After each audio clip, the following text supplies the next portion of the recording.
बिस्मिल्लाहिर्रहमानिर्रहीम। अस्सलाम वालेकुम। मैं हूँ आयशा और वेलकम करती हूँ आपको अपने YouTube channel Ayesha cake kitchen में। कुछ चटपटा करारा और मज़ेदार सा खाना हो तो मेरी ये रेसिपी ज़रूर ट्राई कीजिएगा, क्योंकि इस रेसिपी में आपको दो फ्लेवर मिलेंगे, एक आलू टिक्की का और दूसरा पकोड़ों का। तो रेसिपी को एंड तक ज़रूर देखिएगा, इंशाअल्लाह ताला आपको रेसिपी ज़रूर पसंद आएगी। आलू और ब्रेड तो हर घर में ही मौजूद होते हैं, तो चलें आलू और ब्रेड से एक मज़ेदार सी रेसिपी बनाते हैं जो खाने में निहायत ही डिलीशियस और मज़ेदार लगती है।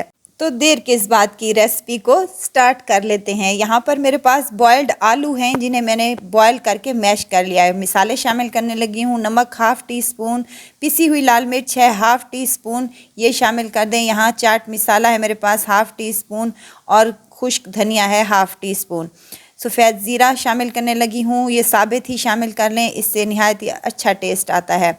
और यहाँ पर अमचूर पाउडर हाफ़ टी स्पून और अजवाइन है मेरे पास 2 चुटकी यहाँ पर गरम मसाले का शामिल किया है। कुछ सब्जियां शामिल करने लगी हूँ। शिमला मिर्च है मेरे पास, खुश्क सब्ज़ धनिया है मेरे पास, टमाटर है मेरे पास जिनको मैंने छोटे छोटे क्यूब्स में कट कर लिया है, इसका बीज मैंने रिमूव कर दिया था। और यहाँ पर मेरे पास प्याज हैं, एक दरमियाने साइज़ का प्याज था जिसे मैंने छोटे छोटे क्यूब्स में कट कर लिया है। अगर आपको कोई और सब्ज़ी पसंद हो तो वो आप इसमें शामिल कर सकते हैं। तमाम चीज़ों को हाथ की मदद से अच्छे से मिक्स कर लें।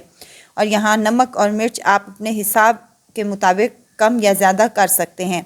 अगर आप मिर्चें कम खाना पसंद करते हैं तो आप मिर्चों की क्वांटिटी कम भी कर सकती हैं। यहाँ पर मेरे पास नींबू का रस था जिसे मैंने इसमें शामिल किया है मज़ीद इसको चटपटा करने के लिए। आलूओं की मज़ेदार सी चटपटी सी फिलिंग तैयार है, इसको साइड पर रख दें। और यहाँ पर ले लिया है मैंने एक बाउल में 1 कप के करीब मैदा, जिसमें नमक और कुटी हुई लाल मिर्च शामिल किया है हाफ़ टी स्पून और 2 टेबल स्पून यहाँ पर मैं ऑयल के शामिल कर रही हूँ।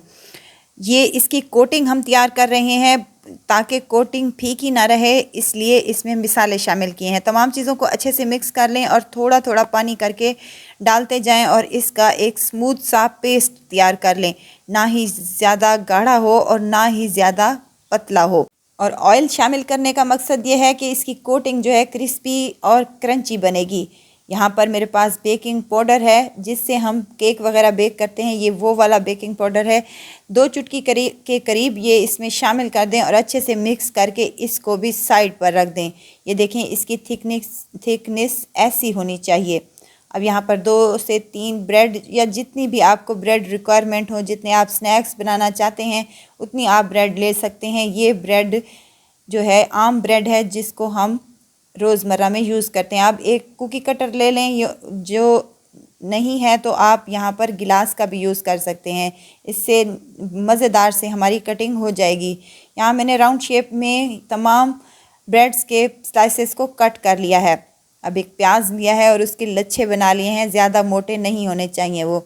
एक एक करके तमाम प्याज के लच्छे हम इस पर रख देंगे और ऊपर से हम मोज़रेला चीज़ मेरे पास है क्रश की हुई, ये भी इस पर रख देंगे। मोज़रेला चीज़ बिल्कुल ऑप्शनल है, अगर आपके पास अवेलेबल है तो आप इसको रख सकती हैं, नहीं तो आप इसको स्किप भी कर सकती हैं। इसकी जगह आप बॉयल अंडा भी यूज़ कर सकते हैं और यहाँ प्याज की जगह आप कोई भी और सब्ज़ी भी यूज़ कर सकते हैं, कोई इशू नहीं है। अब जो चटपटी और मज़ेदार सी हमने आलू की फिलिंग तैयार की थी वो हम इस पर अप्लाई कर देंगे अच्छी खासी, ताकि हमारा स्नैक्स जो है बहुत ही मज़ेदार और डिलीशियस बन सके।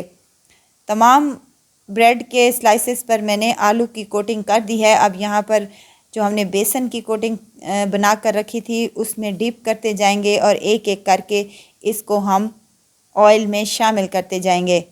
यहाँ अगर आपको मेरी वीडियो ज़रा सी भी अच्छी लग रही है तो प्लीज़ लाइक कर दें, सब्सक्राइब करें और साथ में बेल आइकन के बटन को भी ज़रूर प्रेस कर दिया करें ताकि मेरी हर नई आने वाली वीडियो आप तक पहुंचती रहे। ऑयल को मैंने मीडियम हाई फ्लेम पर गर्म करने के लिए रख दिया था। अब यहाँ तमाम हम अपने स्नैक्स एक एक करके इसमें शामिल कर देंगे और ऊपर से हम चम्मच की मदद से ऑयल इसके ऊपर उछालेंगे ताकि ऊपर से भी हमारी कोटिंग जो है वो अच्छे से पककर क्रिस्पी और क्रंची बन जाए। 3 से 4 मिनट के बाद इसकी साइड को हम चेंज करेंगे तो माशाल्लाह से इस पर बहुत ही प्यारा कलर आएगा और मज़ेदार से क्रिस्पी क्रंची ये बनकर तैयार हो जाएंगे। 5 से 7 मिनट लगेंगे इनको फ्राई करते हुए। साइडों को चेंज करते हुए हम इनको गोल्डन फ्राई कर लेंगे।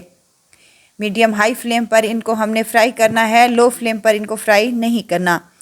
तो मज़ेदार से क्रिस्पी क्रंची और चटपटे से ये हमारे आलू और ब्रेड के स्नैक्स बनकर रेडी हैं, है ना। बिल्कुल आसान तरीका और मज़ेदार से ये हमारे स्नैक्स बन जाएंगे शाम की चाय के लिए। मैंने ये स्नैक्स मायोनीज़ के साथ सर्व किए हैं। आप केचप का यूज़ भी कर सकते हैं या हरी चटनी के साथ भी इसको इस्तेमाल कर सकते हैं। नहायत ही क्रिस्पी क्रंची और मज़ेदार से, खाने में नहायत ही डिलीशियस और देखने में तो वैसे ही बहुत ही मज़े के लग रहे हैं। तो ज़रूर ट्राई कीजिएगा। उम्मीद करती हूँ आपको मेरी ये रेसिपी ज़रूर पसंद आएगी। जो चीज़ हमने अंदर डाल के रखी थी वो भी मेल्ट हो गई है, तो बहुत ही मज़े की लगेगी इंशाल्लाह ताला।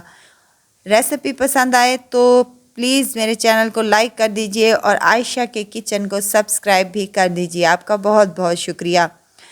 ज़रूर ट्राई कीजिएगा और दुआओं में मुझे ज़रूर याद रखिएगा। खुश रहें, खुशियाँ बांटें। इजाज़त चाहती हूँ, फिर आऊँगी इंशाल्लाह नई और मज़ेदार सी चटपटी रेसिपी के साथ। आयशा को दीजिए इजाज़त। अपना बहुत सारा ख्याल रखिएगा, दुआओं में मुझे याद रखिएगा। अल्लाह हाफिज़।